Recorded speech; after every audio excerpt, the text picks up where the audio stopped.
This is Rock and Roll Reclaimed. Stories about creativity, authenticity, and humanity told through the lens of the AI revolution. Inspired by rock and roll. You're listening to an audio version of a blog post found at rockandrollreclaimed.com. Finding genius in the process. Remembering Brian Wilson. The passing of Brian Wilson, the visionary force behind the Beach Boys, marks the end of an era for music. Wilson was not only a member of one of the most legendary rock and roll bands, he wasn't just a genius musician, songwriter, and performer. He was an architect of sound, a pioneer in the recording studio, and an artist whose relentless pursuit of the music he heard in his head fundamentally reshaped the way we think about creativity. As someone who constantly tries and often fails to turn the ideas I have in my head into reality, I find Wilson to be a true inspiration. For as many triumphs as Brian Wilson achieved in his career, he also had failures. Yet even the failures had hints and shimmers of true genius. As I reflect on Wilson's death, part of me wonders if the era of AI that we're entering into now signals the end of that form of creativity. If everyone soon has the ability to create anything that's inside their head, how will we know what's truly unique, special, and groundbreaking? Does it even matter? Yes, and here's why. As we explore what really made Wilson so special, we see that it was his process and his willingness to experiment, try new techniques, and make use of the unexpected that truly made him one of the greats. The studio was his laboratory. Wilson's genius wasn't just in having good ideas, it was in his radical approach to making them real. By the mid-1960s, he began to view the recording studio not as a place to simply document performances, but as an instrument itself. Think about that for a minute. While his contemporaries were still focused on capturing their live sound, Wilson was asking a fundamentally different question. What if we could build something that could never exist on stage? He became a pioneer of what would later be called modular recording, creating musical fragments that could be edited, duplicated, and reassembled in various configurations. Good Vibrations became the proof of concept, famously pieced together from dozens of hours of tape recorded across multiple studios over several months. This wasn't just technical innovation. It was a completely new way of thinking about musical construction. Wilson's process turned limitations into creative fuel. His partial deafness in his right ear, allegedly from childhood abuse, might seem like a handicap for a musician. Instead, it led him to prefer monophonic mixing, ensuring his carefully crafted soundscapes would be heard exactly as he intended, with complete artistic control over the listener's experience. His instrumentation choices revealed the same principle. Wilson didn't use bicycle bells and Coca-Cola cans as gimmicks. He chose them for their specific timbral qualities. A detuned piano on Wild Honey created exactly the mellow texture he was hearing in his head. Accordions replaced rhythm guitars on Wouldn't It Be Nice because that's what the song needed, not because it was conventional. The electro theremin on Good Vibrations perfectly captures this approach. This wasn't a traditional theremin, it was a custom instrument that was easier to play with precision. Wilson didn't just grab whatever was available, he actively sought out tools that could realize his specific vision, even if they didn't exist yet. Learning from failure. The Smile Sessions. The collapse of the original Smile project in 1967 might seem like Wilson's greatest failure, but it shows us the most important part of his creative process. His willingness to push beyond what was commercially or practically viable to serve his artistic vision.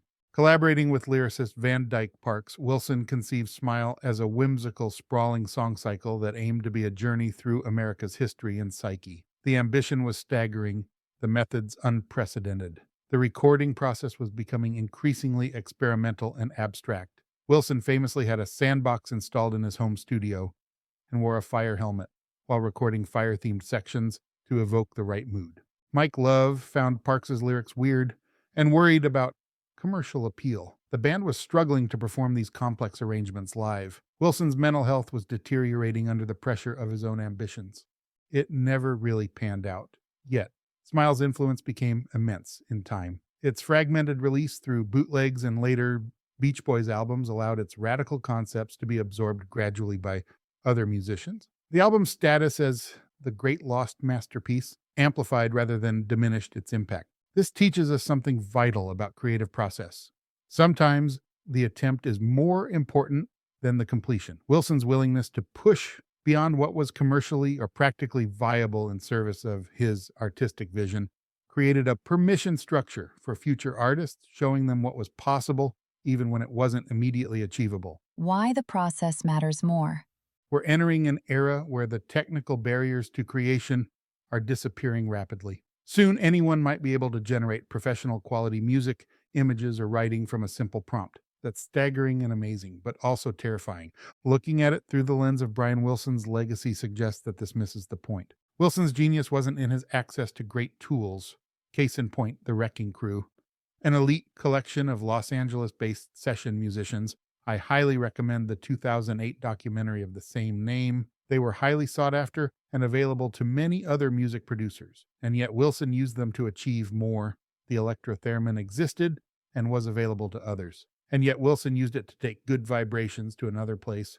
4-track recording equipment wasn't unique to him. We could go on and on. What made Wilson special was his process. That process included his willingness to experiment relentlessly, his ability to hear potential in unexpected combinations, his courage to abandon commercial formulas in pursuit of artistic vision, and perhaps most importantly, his persistence in the face of both internal and external resistance. When Wilson decided to layer bicycle bells with French horns and bass harmonicas, he wasn't just combining available sounds, he was following an internal logic that prioritized his emotional truth over conventional wisdom. When he spent months building good vibrations from modular fragments, he wasn't only showing off technical prowess, though it was there, he was refusing to settle for anything less than the exact sound he heard in his head. The human element. Creativity isn't just about having tools to realize your vision, it's about developing the vision itself through a deeply human process of struggle, experimentation, and growth. Wilson's partial deafness, his troubled relationship with his father, his escalating mental health struggles, which have been discussed in great detail elsewhere, so I won't dive too deeply into it here, his competition with the Beatles, these weren't obstacles to overcome. They were integral parts of what shaped his unique artistic perspective. His willingness to risk commercial failure for artistic growth, his ability to find collaborators who could challenge and expand his ideas, his courage to be vulnerable in his songwriting, these qualities emerged from lived human experience. Pet Sounds moved beyond the Beach Boys' surf imagery to explore themes of self-awareness, social alienation, and emotional vulnerability because Wilson was grappling with these issues personally. The album's sophisticated harmonic structures and unconventional chords were Wilson's attempt to capture complex emotional states that simpler chord progressions couldn't express. Taking creative risks and failing forward. As AI gets to where it can generate convincing imitations of almost any creative style, Brian Wilson becomes more relevant, not less. The psychological dimension of creativity remains entirely outside AI's capability. Current AI systems can analyze patterns in millions of songs and generate convincing imitations of various styles, but they cannot experience depression, longing, or the desperate need to be understood that drove Wilson to create Pet Sounds. They cannot feel the weight of artistic ambition or the fear of commercial failure that shaped the Smile Sessions.